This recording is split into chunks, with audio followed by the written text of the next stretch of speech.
गजब बहुएं। एक घर में 3 बहुएं रहती थी। सबसे बड़ी बहू शारदा एकदम सादी सिंपल थी और सबसे छोटी बहू शिल्पी एकदम मॉडर्न और हाई फाई थी।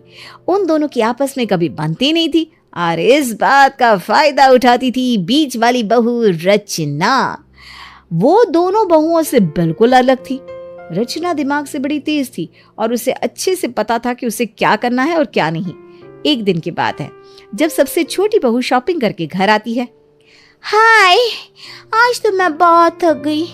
बाहर बहुत गर्मी है, ऊपर से इतने सारे बैग्स की क्या बताऊं। अरे पर अभी थोड़े दिन पहले तो तुमने शॉपिंग की थी, फिर दोबारा से ये सब लाने की क्या जरूरत थी? क्या भाभी, आप भी, आप खुद तो कभी सालों में जाकर अपने लिए एक साड़ी लेते हो, पर बाहर जाकर देखो कि जमाना कहाँ से कहाँ आ गया है।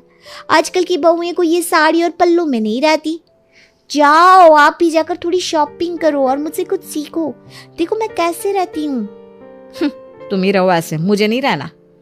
शारदा इतना बोलकर अपने कमरे में चली जाती है। उसके जाते ही रचना फटाफट शिल्पी के पास आकर बैठ जाती है। पता नहीं इनको हमेशा क्या दिक्कत होती है मेरे कपड़ों से। अरे इनका तो ये सब रोज का है। तुम मुझे दिखाओ ना क्या क्या लेकर आई हो। हाँ भाभी, अभी दिखाती हूँ। ये देखो कितनी सुंदर ड्रेस है ना, और ये बैग देखो एकदम लेटेस्ट है। वाह शिल्पी, ये सूट तो बहुत ही सुंदर है। देखो तो मुझ पर कितना सुंदर लग रहा है ना। काश मैं भी तुम्हारी तरह हाई फाई बन पाती और ऐसे बढ़िया बढ़िया कपड़े ला पाती। मुझे ना सच कहूँ तो पसंद ही नहीं करना आता कुछ। अरे तो क्या हुआ, आप ये सूट रख लो। आपको पसंद करना नहीं आता तो आप आगे से मेरे साथ चला करना, ठीक है? हाँ ये सही है। रचना वो सूट उठाकर अपनी अलमारी में जाकर रख देती है। उसके बाद वो सीधा शारदा भाभी के पास जाती है। शारदा अपने कमरे में बैठी सुई धागा लेकर अपनी फटी हुई कुर्ती सिल रही थी। अरे भाभी, आप यहाँ क्या कर रहे हो? मैं आपको सारे घर में ढूंढ आई और ये आप क्या कर रही हो? अरे सूट अटक कर थोड़ा फट गया था तो बस वही सिल रही हूँ। अब मैं शिल्पी की तरह बिना वजह शॉपिंग तो नहीं कर सकती। मैं तो अपने कपड़े जितने हो सके उतना चला लेती हूँ। अरे भाभी, यही तो समझदारी होती है। अरे घर में ही तो रहना है, कोई पार्टी में थोड़ी ना जाना है जो इतने महंगे महंगे ब्रांडेड कपड़े पहनकर घर में घूमो। घर में तो इंसान कुछ भी पहन सकता है। खैर ये सब आप छोड़ो और मुझे दो, मैं सिल देती हूँ। अरे मैं कर लूंगी। अरे भाभी, आप मुझे दो ना, आप आराम करो, जाओ। हाँ। रचना जबरदस्ती शारदा के हाथ से सुई धागा छीनकर उसकी कुर्ती सिलना शुरू कर देती है। वो थोड़ी सी ही कुर्ती सिल पाती है कि तभी रचना के हाथ में सुई चुभ जाती है। आहा, ये क्या हो गया? भाभी देखो तो खून बह रहा है। अरे तुम छोड़ो ये सब और मुझे दो। तुम जाओ और इस पर कुछ लगा लो और फिर बैंडेज बांध लेना। ठीक है भाभी। रचना कमरे में जाकर अपनी उंगली पर बैंडेज लगा लेती है। उसके बाद वो सीधा शाम को रसोई में काम करने जाती है। रचना एक हाथ से ही आटा निकालकर गूंदने की कोशिश करती है, तभी शारदा आकर उसे रोक देती है। अरे तुम ये सब क्यों कर रही हो? चलो हटो, मैं कर देती हूँ। पर शाम की रोटी तो मुझे बनानी होती है ना भाभी। अरे कोई बात नहीं, आज मैं बना दूंगी। तुम्हारे हाथ में मेरा सूट सिलने की वजह से सुई लग गई ना, तो अब मुझे तुम्हारी मदद करने दो। चलो। ठीक है भाभी, अब आप कहती हो तो। आप सच में ना सबकी तकलीफ समझती हो।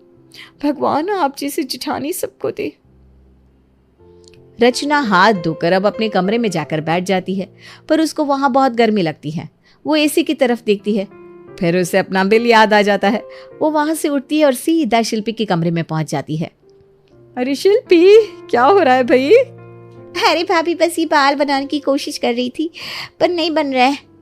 अरे तो मैं हूं ना, मुझे तो कितने अच्छे बाल बनाने आते हैं। लाओ कंघी मुझे दो, मैं बनाती हूँ तुम्हारे बाल। अरे वाह भाभी, अच्छा हुआ आप आ गई, वरना मेरा सारा वक्त ना इसी में बर्बाद हो जाता है और फिर ना मैं डिनर के लिए लेट हो जाती हूँ। डिनर? हाँ भाभी, आज मेरी बहन की बेटी का जन्मदिन है ना, तो बस मुझे और इनको जन्मदिन में बुलाया है। अरे वाह, ये तो बढ़िया हो गया। रचना आराम आराम से शिल्पी के बाल बनाती रहती है और मजे से एसी की ठंडी ठंडी हवा लेती रहती है। उसका 1 घंटा आराम से निकल जाता है। इतने में शारदा का खाना भी तैयार हो जाता है। बाल बनाने के बाद शिल्पी सीधा डाइनिंग टेबल पर जाकर बैठ जाती है। चलो जल्दी से खा लेते हैं वरना खाना ठंडा हो जाएगा। हाँ भाभी, इस खाने की खुशबू से ना मुझसे एक पल भी रुका नहीं जा रहा। आपके खाने का सच में जवाब नहीं है। सारे रेस्टोरेंट को आप फेल कर दो भाभी। अरे बस बस, एक तुम ही हो जो मेरे खाने की हमेशा तारीफ करती हो, इसीलिए तुम्हारे लिए खाना बनाने में ना मुझे बड़ा अच्छा लगता है। रचना बस ऐसे ही दोनों तरफ के मजे लेती रहती और दोनों को इस बात का कभी एहसास भी नहीं होता था। शारदा और शिल्पी में अक्सर अनबन रहती थी और बीच वाली बहू रचना खूब फायदा उठाती थी। मतलब के लिए वो किसी की भी साइड हो जाती और मतलब के लिए वो किसी की भी बुराई कर लेती। एक दिन रचना छत पर घूम रही थी। आज तो बड़ा ही सुहावना दिन है। छत पर कितनी बढ़िया हवा चल रही है। पर ये पापड़ यहाँ किससे सुखा दिए? अगर जरा सी भी हवा आई तो सब उड़ जाएंगे। खैर मुझे क्या, मैं तो मौसम के मजे लूंगी। रचना मजे से छत पर घूम रही थी, तभी सच में जोर से हवा चल पड़ती है और सारे पापड़ हवा में उड़ जाते हैं।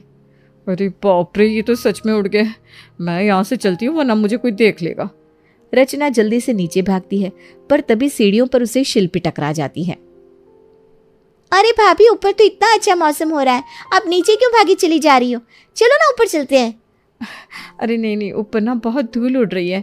तुम भी नीचे चलो, वरना बेकार में तुम्हारी सारी स्किन पर डस्ट आ जाएगी।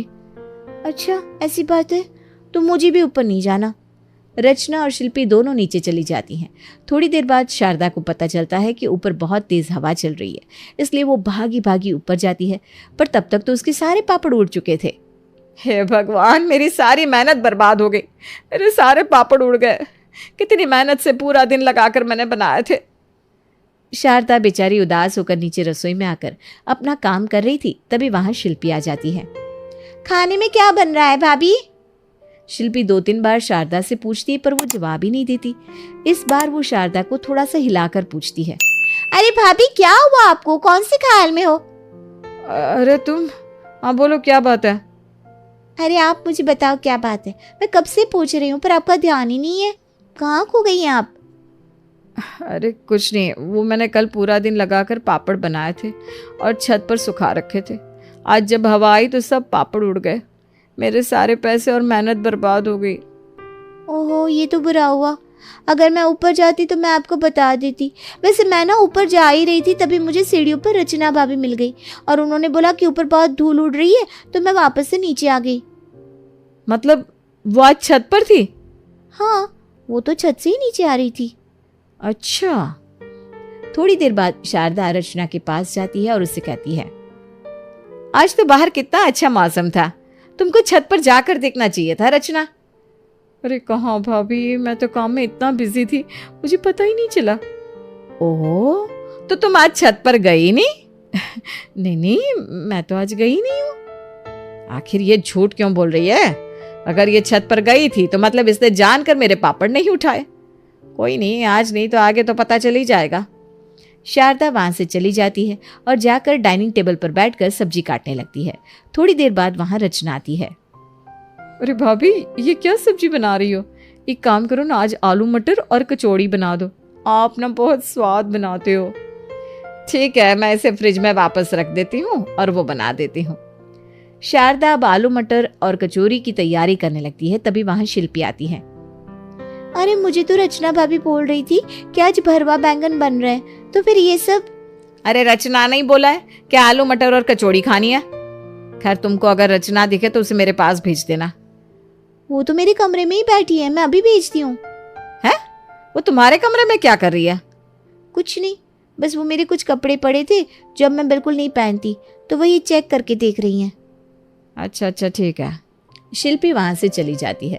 उसके जाने के बाद अब शारदा के मन में रचना की कुछ बातें खटकने लगती है। कल भी इसने झूठ बोला और आज फिर से शिल्पी के पुराने कपड़े लेने चली गई। वैसे तो बोलती है मुझे शिल्पी का पहनावा बिल्कुल पसंद नहीं, और फिर उससे कपड़े भी मांगती है। तभी रचना आती है। अरे भाभी, आप मुझे बुला रही थी क्या? वो शिल्पी बता रही थी। हाँ, पर वो बोली कि तुम उसके कपड़े चेक कर रही हो तो। अरे भाभी, वो तो जबरदस्ती शिल्पी ने निकाल दिए, वरना मुझे क्या पड़ी है। मैं तो सिंपल कपड़े पहनना पसंद करती हूँ।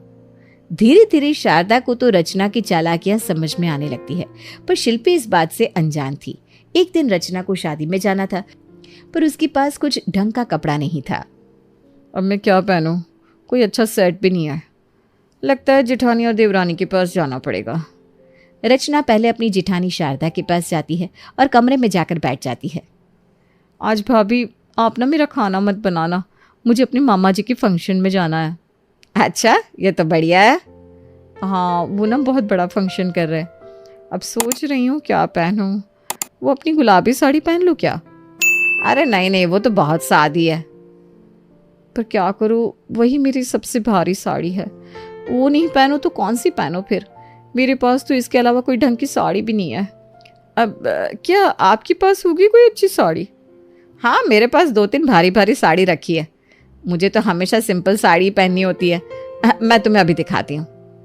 अरे वाह भाभी, आपने तो मेरा काम ही आसान कर दिया। चलो अब मैं जल्दी से जाती हूँ और तैयार होती हूँ। अब रचना साड़ी लेने के बाद जाती है शिल्पी के पास। अरे भाभी, ये साड़ी लेकर कहाँ घूम रही हो? आज ना मुझे अपने मामा जी के घर फंक्शन में जाना है। मैंने जो साड़ी निकाली थी वो शारदा भाभी ने पहनने से मना कर दी और मुझे अपनी ये इतनी सुंदर साड़ी दे दी। अच्छा, उन्होंने आपको ये नई साड़ी दे दी? कमाल है। वैसे ये ना कोई खास साड़ी है नहीं, पर इस साड़ी के मैचिंग का एक सेट है मेरे पास, मैं अभी निकाल कर दिखाती हूँ। अच्छा, दिखाओ तो। शिल्पी फटाफट अपनी अलमारी खोलकर देखती है और उसमें से अपना लाखों का सेट निकालती है। सेट देखकर रचना की आंखें फटी की फटी रह जाती है। अरे वो इतना सुंदर हार, अगर इसे मैं पहनकर चलेगी तो सब मुझे ही देखते रह जाएंगे। ये लो भाभी, आप इसे पहनो। पूरे 5 लाख का हार है। वैसे मैं किसी को नहीं देती, पर आप पहन सकती हो। साड़ी वाड़ी का क्या है, वो तो कोई भी दे देता है। हाँ शिल्पी, बिल्कुल सही कहा तुमने। पर अब इस सेट के साथ ये भाभी की साड़ी तो एकदम फीकी दिख रही है।